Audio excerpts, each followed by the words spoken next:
What's up, YouTube? I'm here to do my prediction video for UFC Fight Night, Overeem versus Alexander. Let's start at the bottom. The first fight is O'Day, I can't say his last name, versus Jerome Rivera.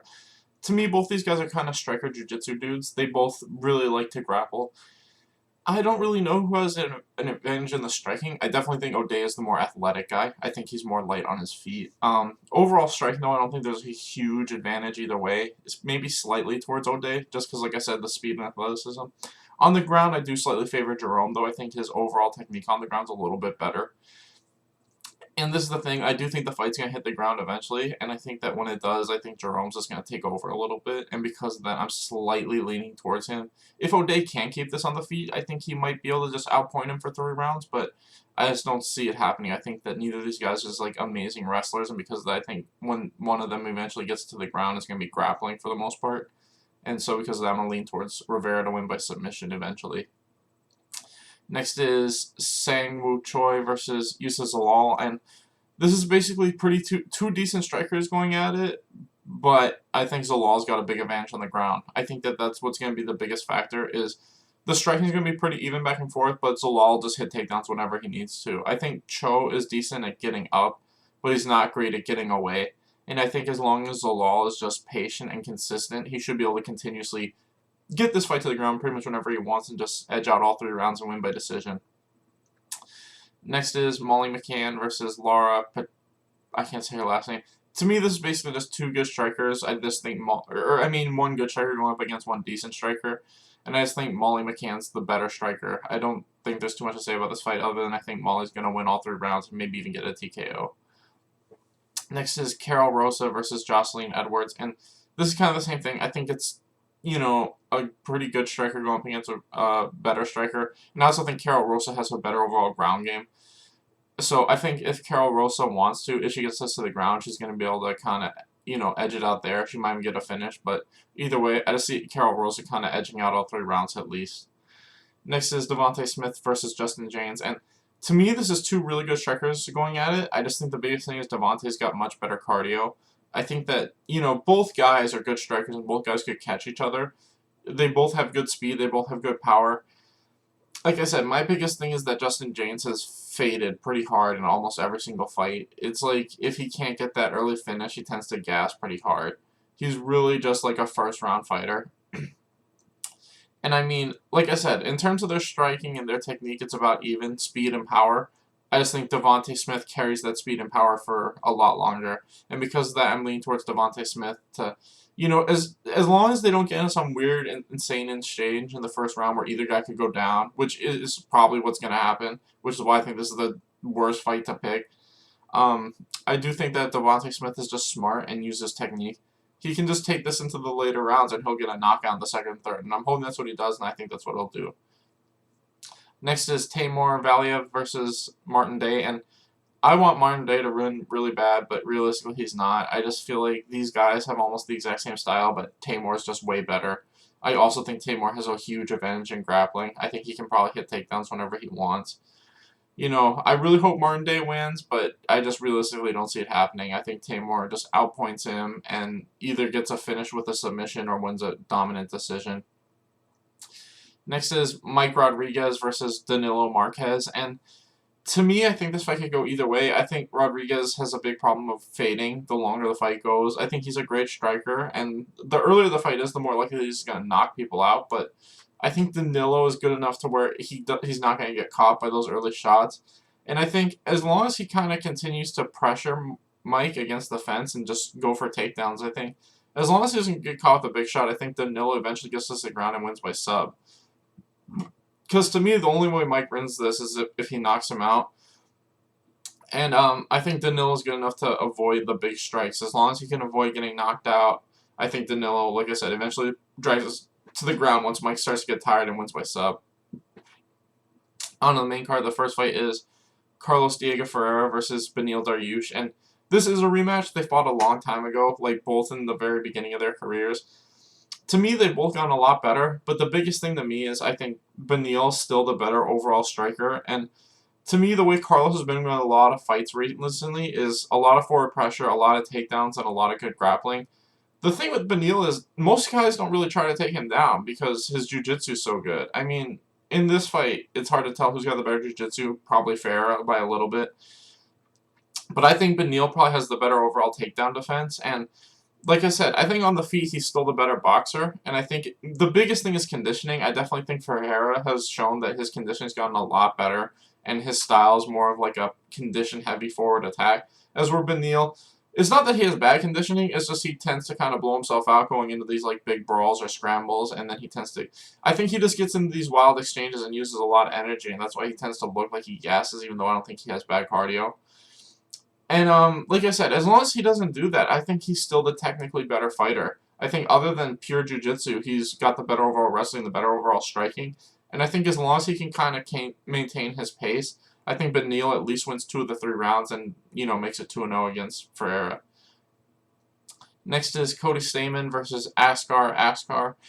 And to me, Askar just looks like a pretty good striker, but that's about it. I think he has some wrestling, but to me, overall, I think Cody is just the better at both. They pretty much have kind of similar styles. I think Cody's more wrestling heavy, though, and I think that's what's going to favor him. I think that the striking is going to be pretty close. Cody's probably going to win by a little bit, but he'll hit takedowns whenever he needs to. It's going to be kind of like when he fought Brian Kelleher, where it'll be fun and back and forth, and Askar might have some moments here and there, but realistically, Cody wins this fight at least 29-28, if not 30-27 on all cards. Next is Alexandre Pantoja versus Manuel Cape. I know the UFC is really high on Manuel Cape, but I just don't see the appeal. I mean, he just lost to Aluka Sasaki not that long ago. And I mean, he also lost to Kai, I can't say his last name, but the guy who beat Kyoji Horiguchi, like if you watch Ryzen. But you know what I mean? Like, he's 1-1 with Kai. He's 0-1 against Aluka Sasaki. And, like, he's beaten some other good people. He also lost to Horiguchi.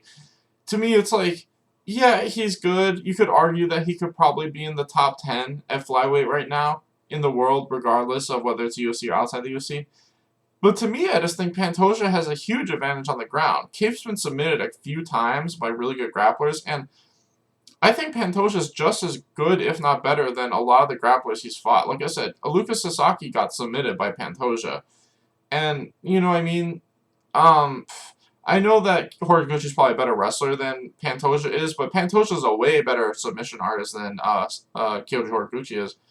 I think the striking is the only area he's got. I think that he's not like this amazing wrestler. Like, he has good takedown defense, but usually when guys get caped to the ground, he's usually on his back for the rest of the fight. He's one of those guys, kind of like Michael Johnson, who I'm going to talk about in a second, where the takedown defense is great, but everything else is like, he's got good speed, good punching power, but I think Pantoja's not a shitty stand-up fighter. I think he's probably just as good. Kate probably is a little bit faster and probably hits a little bit harder, but their technique's about even. But, like I said, the biggest area that I think Pantoja has a massive advantage is in the ground. And I think if Pantoja gets it there, he's going to win by sub. And because of that, I'm leaning towards Pantoja to win by either first or second round rear naked choke.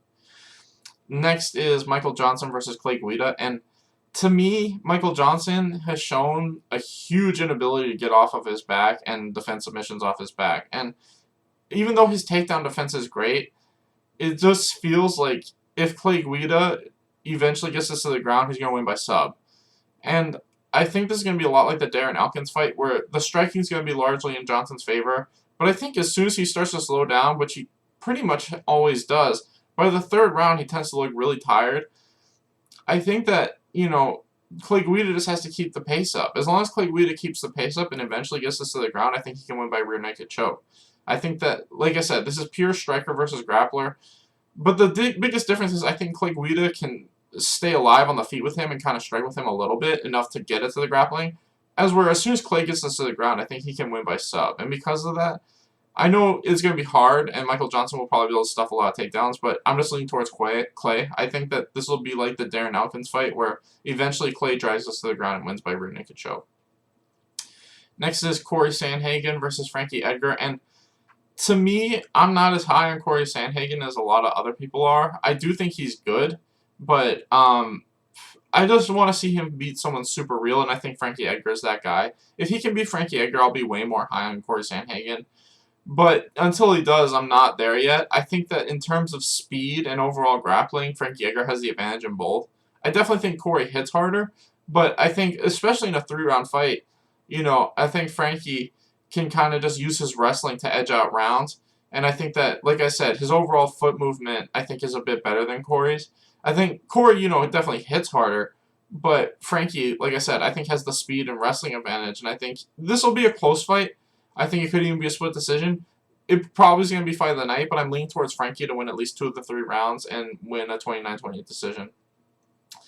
Next is Alistair Overeem versus Alexander Volkov, and to me, the hugest thing in this fight is the grappling. Alistair Overeem, I've always thought, was probably one of the most well-rounded guys in the heavyweight division, but he just didn't use his grappling. But his last, 3 or 4 fights, we've seen him be smarter about it.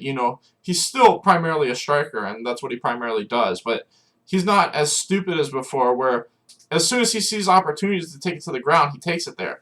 There were only 2 or 3 times in his UFC career before his last 4 fights that he was doing that. He did it against Frank Mir and he did it against Stefan Struve. And both times he was dominant as hell. And like I said, when Alistair Overeem's on top of people especially, he obliterates them. And vice versa, when he's on his back, he's got good defense. Guys have had a hard time doing damage to him when he's on his back. He's got really good control there. But like I said, especially when he's on top, he just obliterates dudes. That fight against the Russian guy whose name I forget, and then his last 2 against Walt Harris and uh, uh, Augusto Sakai, I think it was, and then even against the black dude from Jirizo Rosenstrike, the clinch he was using against the fence and the few times he got takedowns. He's dominating that fight. I mean, he lost 1 round, but then he was about to win the decision before he got caught, and then I thought I got caught kind of early, but I know his face was split open, but there was 5 seconds left. You know what I mean? He basically won that fight. Since he's been using his grappling, Overeem has been looked super dominant, and this is the thing. Volkov is not the greatest at defending takedowns. And the difference between Overeem and a lot of the guys that have been taking Volkov down is it was, Verdum who's just looking for submissions and Curtis Blades who's just looking for control. When Overeem's on top of dudes, he's fucking them up. He's landing huge shots and trying to knock people out. And I think that's what's going to happen. I think the striking will be back and forth. Eventually, Overeem will get smart, go for a trip takedown. And once he's on top of Volkov, it's going to be completely different. We're going to see him landing huge shots. And I think once that, unless he gets caught with a big strike while they're standing, which isn't even Volkov's thing. Volkov's a volume guy. I know he has some one-shot knockouts, but a lot of his knockouts are usually through volume. I think if Overeem ever feels like he's in danger, he'll just shell up and then just wait for Volkov to kind of get close, and then he'll go for a trip takedown. And like I said, I think once it's there, he's probably going to win by knockout with ground and pound. So I'm picking Alistair Overeem to win 2nd round or 3rd round knockout from ground and pound. Anyway, thanks for watching, guys. Please like and subscribe.